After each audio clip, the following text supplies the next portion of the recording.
മനസ്സിൽ പകയും വാശിയും കൊണ്ടടക്കരുത്. ഒരു സലാം പറച്ചിലുകൊണ്ട് തീരെങ്കിൽ അവിടെ തീരണം. ഇത് കേട്ടപ്പോ ഒരു സഹാബി ചോദിച്ചു, നബിയെ ഞാൻ കുറെ സലാം പറയും, ഓല് മടക്കണില്ല. ഞാൻ കുറെ കയറി ചെല്ലും, എനിക്കോലും മിണ്ടണില്ല. റസൂലുള്ള പറഞ്ഞു, ഇനി അവസാനിപ്പിക്കരുത്, വീണ്ടും വീണ്ടും തുടർന്നുകൊണ്ടേയിരിക്കണം. കാരണം നീ എത്ര കാലം സലാം പറയുന്നോ, അവൻ മടക്കാത്ത എത്ര കാലമുണ്ടോ അത്രയും കാലം നരകത്തിന്റെ ചുടുവെണ്ണീർ അവന്റെ തൊണ്ടയിലൂടെ പടച്ചോൻ കുത്തി നിറയ്ക്കും.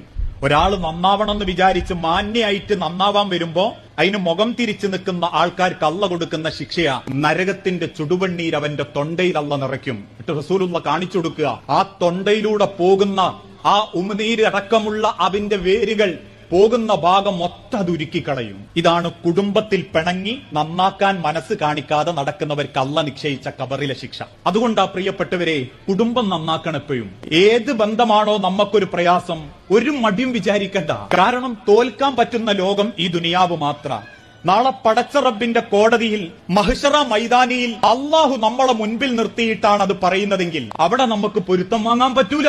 അവിടെ നമുക്കൊന്ന് പുഞ്ചിരിക്കാൻ പോലും പറ്റൂല. അതേ റബ്ബ് പറഞ്ഞിട്ടുള്ളൂ, യൗമ യഫിറുൽ മർഉ മിൻ അഖീഹി വഉമ്മിഹി വഅബീഹി വസ്വാഹിബതിഹി വബനീഹി. അന്ന് നിങ്ങൾ ഓടും, മക്കളെ വിട്ടോടും, കുടുംബത്തിനെ വിട്ടോടും. ആ ഓടുന്ന ലോകത്ത് നിങ്ങൾക്ക് പൊരുത്തം വാങ്ങാനോ കൈപിടിക്കാനോ സലാം പറയാനോ പുഞ്ചിരിക്കാനോ ആ ലോകത്ത്